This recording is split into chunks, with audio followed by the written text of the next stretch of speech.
বাংলাদেশে বর্তমান যেই টানাপোড়েন চলছে, আমাদেরকে একটা পথ অনুসরণ করতে হবে। সেটা হলো হেদায়েতের কিতাব কোরআন পড়তে হবে এবং এই কোরআনের ওস্তাদ মুআল্লিমদের সাথিত্ব বরণ করতে হবে,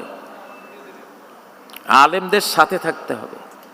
সিরাতাল্লাযীনা আনআমতা আলাইহিম এজন্য বলেছেন, আপনি শুধু বাসায় বসে বসে হাজার হাজার বই কিনবেন আর পড়বেন, পড়তে পড়তে অনেক জ্ঞানী হলেন, ৯৯টা সঠিক কাজ করলেন, একটা কাজ এমন ভুল করবেন, এক কাজেই আপনি ইবলিস হয়ে যাবেন।